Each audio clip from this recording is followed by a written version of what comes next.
real long, lean fish.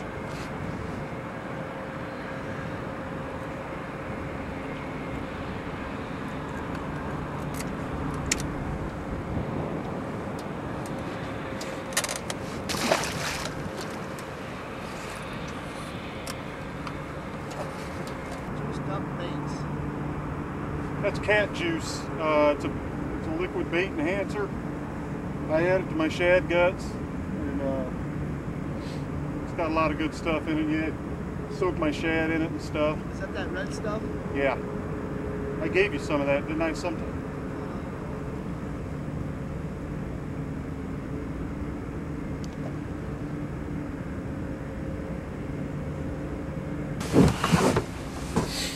Yeah, what I'm doing today is I'm out here winter channel catfishing on the Mighty Rock.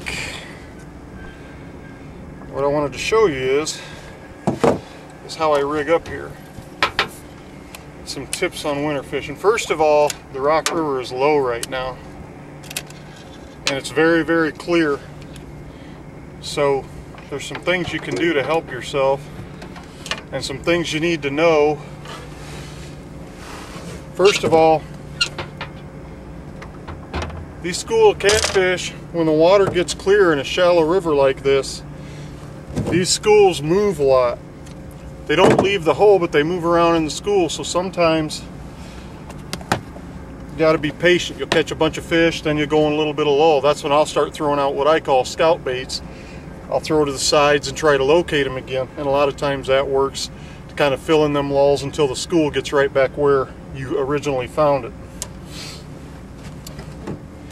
It's a big help. When the water's got a little stain to it, it's not as big of a deal. They don't tend to move as much.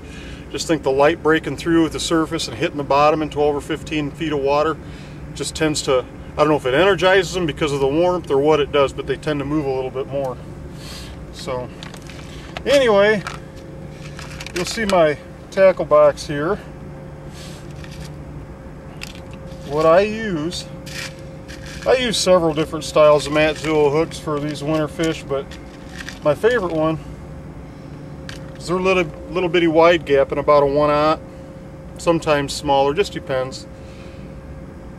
And I'll just take and I'll tie my no-knot snell like I always do. I know people that come to my seminars probably get tired of me talking about that no-knot snell, but it's just the coolest thing since sliced bread, so I keep using it.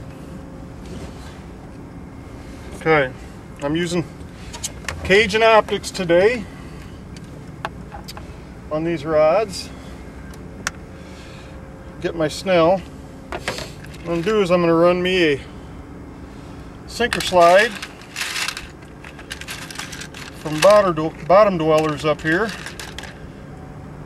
BottomDwellers.com, BottomDwellersTackle.com. You can find it at the Catfish Academy or online anywhere. Put my sinker slide up there. Then I'm going to grab me a crane swivel from Bottom Dwellers also. This Cajun Optics ties a great knot. Of all their formulas aligned, they all have good or better qualities than other formulas. This one ties the best knot I've ever seen. These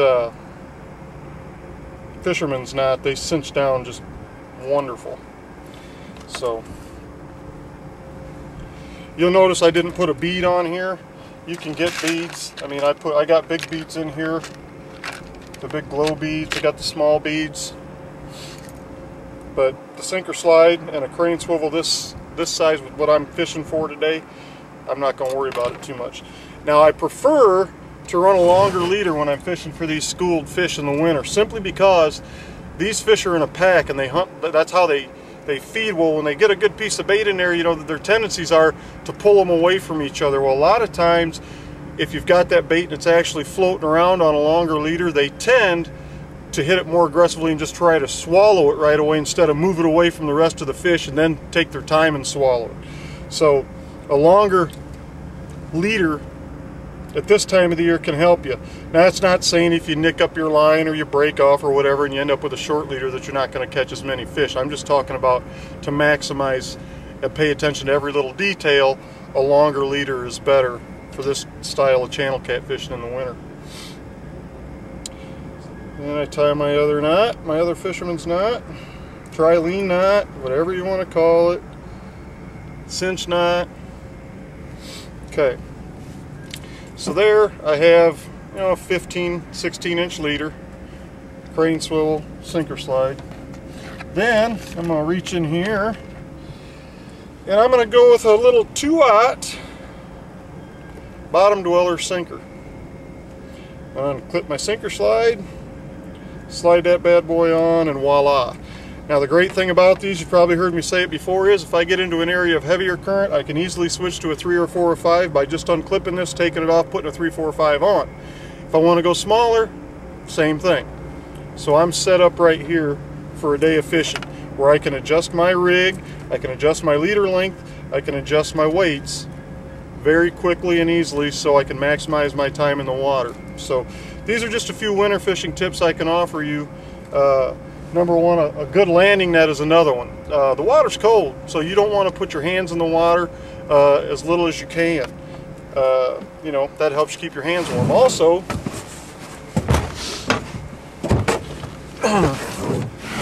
grabber jaws, these are nice because you can grip the fish while you're using your needle nose or your other hand to get the hook out of a fish.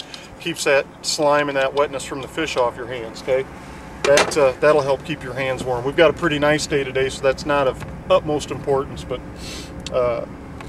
anyway, I'm hoping to bring you some more fish today, so a few more tips. So I've been doing these winter catfish videos for a long time, and I know some more people are doing more winter fishing earlier than what they used to do. I hope that has something to do with the things we've done here on the website at catfishacademy.com. You know, that's progress, because a lot of people for a lot of years have sat around in January, February, March waiting for April and May to come so they can catfish, when hopefully they're seeing these videos and they know, man, I don't have to be waiting, I can be out fishing. So get out on the water and I'll see you there, because I'm already here. So if you happen to come down the river, you can't, you know, if you come out on the Rock River, you're going to see me, because I'll be here, and hopefully I'll have a big channel cat in my hand. So stay tuned.